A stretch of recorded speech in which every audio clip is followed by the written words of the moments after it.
Okay, so you had I it don't when know it if was I got it hot. 87, 88, somewhere in there. Because when Double Dragon 2 came out, it was the bomb. Like, yeah, which unfortunately I don't have anymore. I need to get another copy it's of that. They just released that apparently on Xbox Live, but again, that's one that hasn't. It's Double Dragon 1. Oh, is it? And it's really not a good translation. And it's the arcade release. This is something that's really interesting with modern gamers. Well, Yeah. modern games in reference to old school gamers. Because we think back to a game like, if you think Contra, we think NES version. Yeah. No yeah. question. But I know that you have Xbox Live Arcade with the arcade version. Yeah, which is actually not a very good version for the home console because for some reason when they released the arcade version, they feel the need to shrink the screen a lot heard that. and put the arcade art around the screen. You know why they do that, Which though? seems neat because you get that experience of looking at the arcade machine. Right. But for those of us that don't have a 50-inch high-definition plasma Right. TV, Right. you're basically playing it on something the size... Yeah, it's just scrunched. You know, like, it takes my 32-inch TV and makes the screen for the actual game like 17, 18 inches. It's true. And I'm not willing to sit that much closer to my television to see the detail. In so fairness, I just don't play it, honestly, the game? because of that. Really? Yeah. Can you turn it off? No. Really? So you should be able to turn it off. Yeah, it should be one of those things where you hit one of the non-used buttons and it toggles it on and off. That's what that old Atari collection for the Dreamcast, which is awesome. You have all those options. You can play with the what do they call it? Not the insert, not the inlay. I forgot what they call it, but you know what I'm saying. Yeah. The cabinet. That's just what they call it. The cabinet. You can take it out. You can actually widen your perspective because the old games. Actually, one of the reasons they're like that is because of the old dimensions of the arcade cabs. Yeah. The TVs were just longer. And so, like, if you look at Ikaruga, it's funny. Well, they were nearly square, too, because they used... Yeah. I mean, I don't know if it was the 14... Or, sorry, not 14. 4x3 that standard TVs are. Just turn on its side. Yeah, right. I know a lot of shooters use that, Yeah, so that right. you have a longer What do they call path that for the mode? bullet travel. I was just going to mention that. What is that mode? They call it a something mode. Where, believe it or not, this is for real. This is hardcore shooter fans mostly, but he's right. You have a version of the game, and you flip the entire TV on its end. It's called Tate. T-A-T-E mode. Tate mode. You go to Tate mode within the game, and you flip your TV on its side, and you have the dimensions you're talking about. They're still not exact. Which, for those of you that ever tried that, it's not something I'd recommend. I've never because done it. I've never done the it. electron gun in your television is not designed to function on its side. Yeah. So it'll probably shorten the life of your television by a bit. I could see that. I've never tried it. I've always wanted to, though. Yeah. Well, because, the way those work is they use magnets to pull the electrons to the right spot on the screen. Right. And while electrons don't have a huge response due to gravity, Right. it is factored in. And so over time, it'll cause some of the colors to separate on your television if you do it like that. Yeah. I hope it's not like that with these new flat screens, because I'll tell you. I don't think they are. I do know that some of them use a weight in the base, though. Mm-hmm. And so over time, it can probably cause some damage to the wall behind it if it's hanging on the wall. Sure. Like some people do.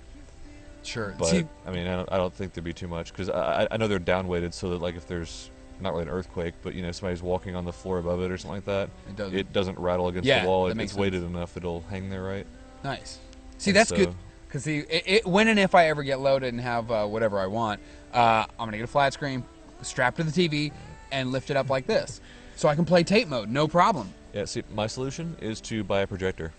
That does make a lot of sense. And then simply turn the projector on its side. Yeah, I guess that's the thing. Much it's easier. so funny that you still have to turn something on its side. And, You're like, I got a projector. It's like 30 feet away. I still have to turn it on its side. It's just... Well, I mean, you could probably buy some nice high-end optics that would rotate the image for you. Mm-hmm. But again, yeah, you is can it mirror really it worth up. it for the two games that support that mode? Yeah, well, all the shooters do. So, like... and honestly, for me... It's mostly worth it. Once you play the game enough that you don't need to actually read the text... Yeah. Because really only shooters use this mode. Yeah, pretty much. Once you play the game where you know where the life bar is, you know where the, number of bombs left is and all that stuff. Yeah. What up, now?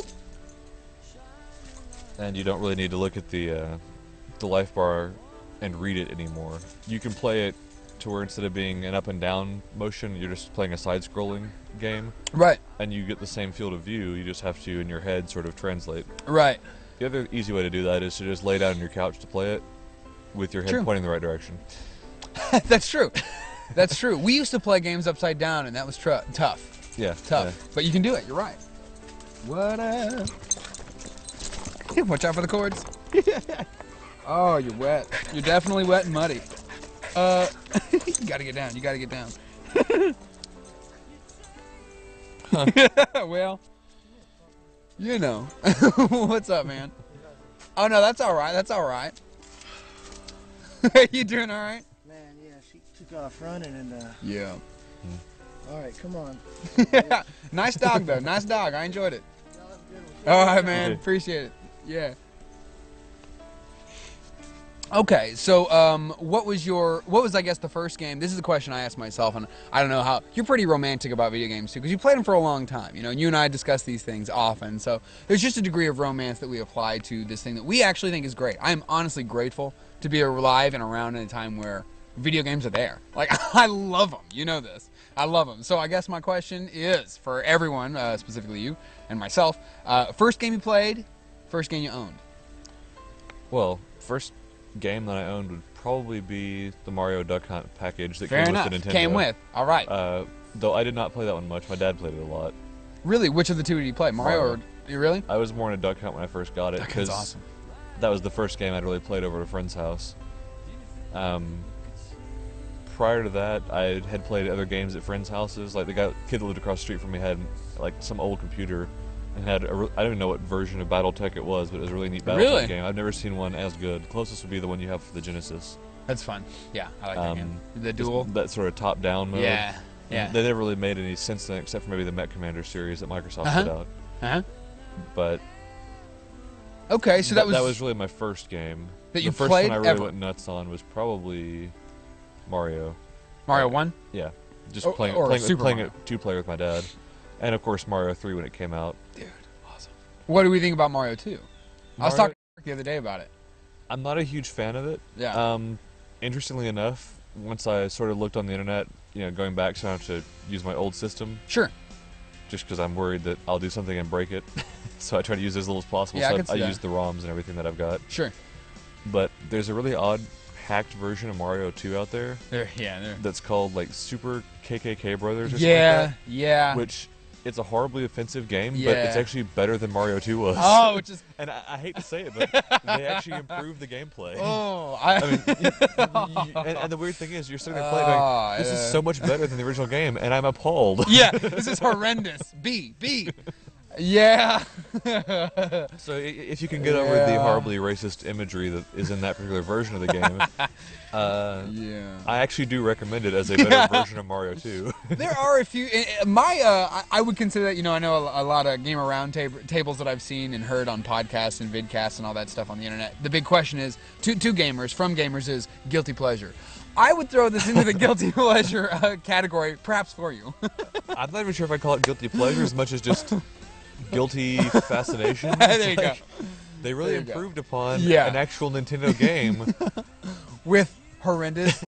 That's crazy. Yeah, wow. It was really kind of surprising to me that a group, and I still don't know who made it. It's just randomly out there on the internet. Yeah, but I remember seeing going, "What is this?" And then I started playing, like, "Oh, this is Mario 2. Only it's faster, better control, and more fun to play." At the same time, that's the effect of Prussian blue. Yeah, it's bad. It's kind of odd. It's wow.